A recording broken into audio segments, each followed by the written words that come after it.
story.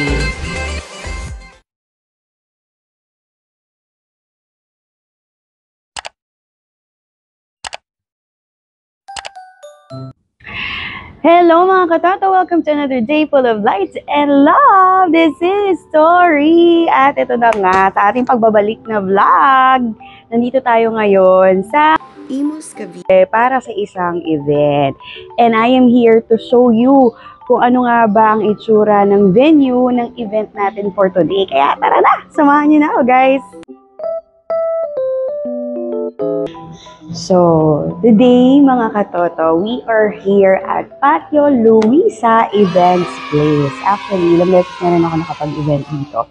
So, as you can see behind me, isa to sa mga rooms nila wherein pwede din kayong mag-book dahil ito ay smaller space compared dun sa ipapakita ko mamaya. Pero this time around, dahil hindi ito yung binook, empty space siya, pero this is a perfect place actually to do yung mga cocktail activities natin if you will have your wedding. Kaya tara!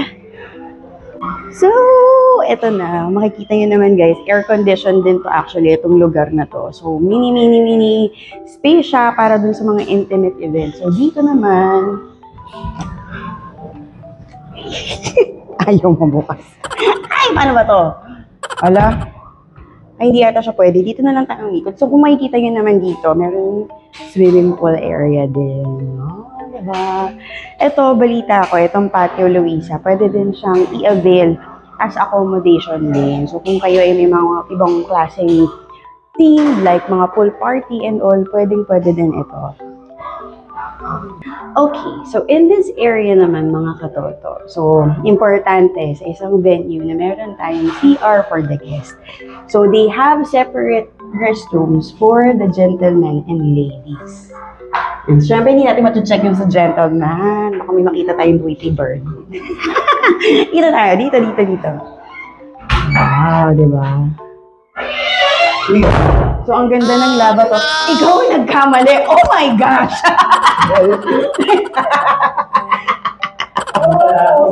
Ladies po. Sabi ko lang, hindi natin i-check ang gentleman. Baka may makita tayong Tweety Bird. Pero dito sa loob ng ladies room, merong Tweety Bird na ligaw.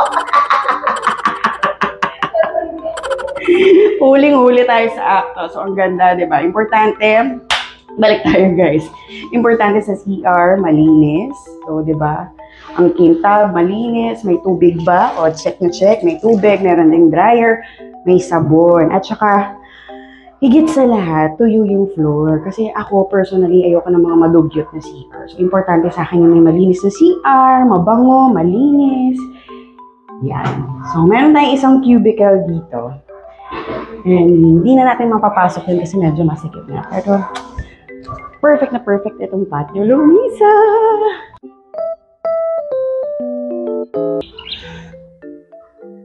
So, here, ito yung pool area na sinasabi natin kanina. So, dito sa taas, may mga rooms din dyan na pwedeng kuhain for accommodation. So, kung gusto nyo mag-overnight, mag-pool party, mga simple celebration lang, and all, I believe this is one best places dito sa Cavite.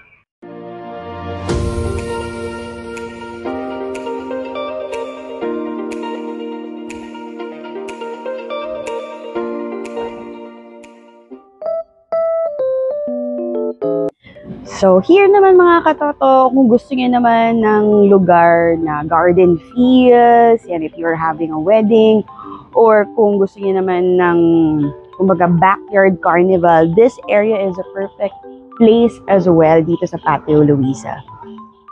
Yan. Kita-kita yun naman I believe this one can accommodate like 100 packs. Yan. So, ang ganda ng area niya. Hindi talaga siya fully grass. Ayan. This one is actually a carpet grass.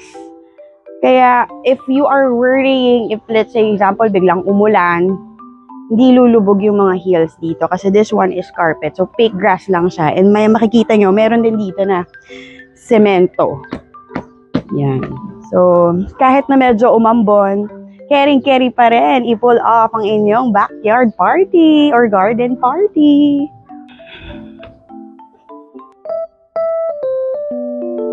Sa indoor naman tayo. Ngayon, wala pang aircon kasi hindi pa naman magsa-start yung party. Pero as you can see, this area can accommodate 150 to 200 guests as well. So, ito yung indoor nila. Ang maganda dito, so kung gusto niyo ng pag-grand entrance sa couple or sa celebrant, yan, meron silang staircase na bonggang-bongga dyan. Pwede silang bumaba at mag-entrance. So, maganda pa dito guys, sa Patio Luisa. Kasama na talaga ang lights and sounds. So, sila po ang in-house ng Patio Luisa. Yan. Kaya kung makikita nyo guys, ang ganda na ng lighting dito. Yan. Pakita natin yung lighting. May mga trusses na and all. Yan. Built-in na siya. So, no need to worry kung okay ba yung lights and sounds provider nyo kasi kasama na din siya sa package dito sa Patio Luisa. Yan.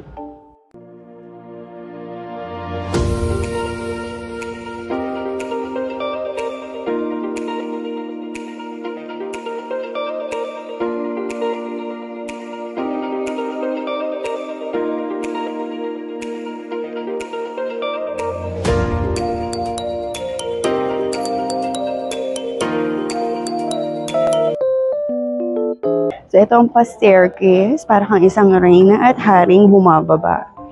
Ang haba niyan. With lots of flowers and everything and red carpet. Actually, itong red carpet na to, nandito na talaga siya. Hindi siya natatanggal. Yan, forever na siya dyan. Ganda dito, oh. Tapos maka Elvira. Alam mo ba yun? Napaghalataan ko ang edad natin, mga kababayan. Alam mo yung Elvira?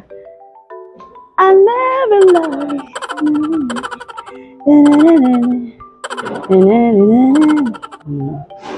Yeah, sa mga batang 90s dyan, alam ko you can relate. Elvira. So, nandito na tayo sa taas. Ito yung mga room accommodation na tinignan natin from the pool.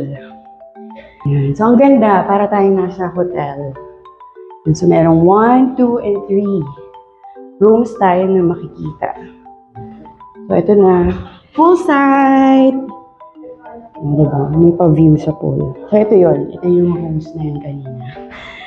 So, baybayin pa natin. Hindi na natin mapapasok yung rooms dahil may mga tao sa rooms. Oh, pero perfect place to.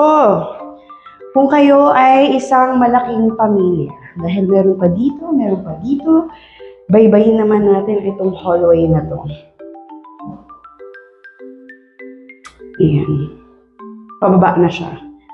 I believe ito yung papunta na ng pool area. Okay ba? Okay ba sa Patio Luisa? Okay ba? Pero, yun na nga. Okay siya.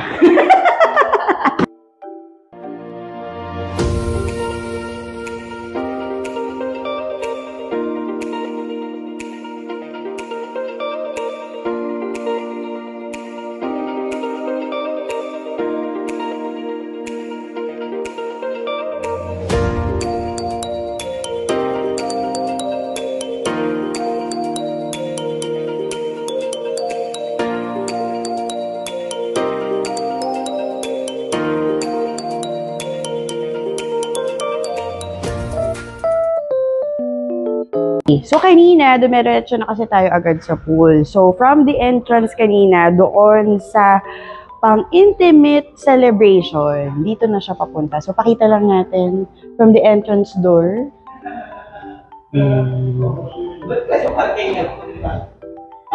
So, there. Ito na yung pa-entrance doon sa main hall natin. So, ito perfect. Nalagyan ng mga tunnel and all.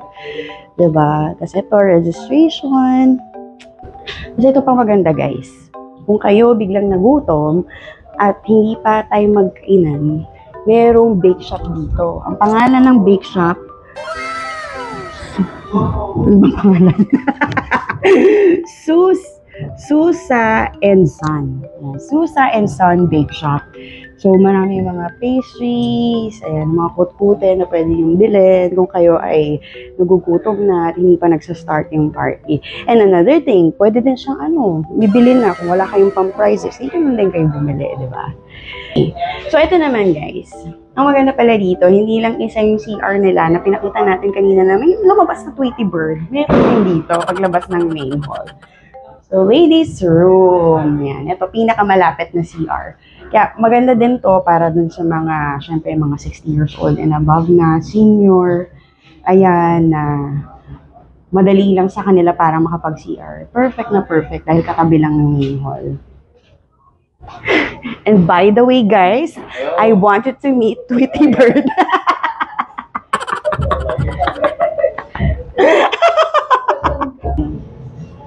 Bili tayong tubig.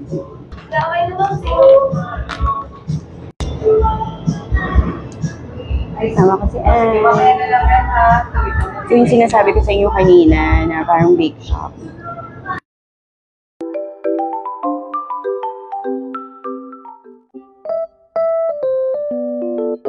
For our birthday girl, Alea, with her friends. Music, please.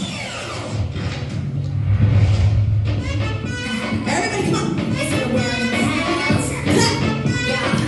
It's a party in the world.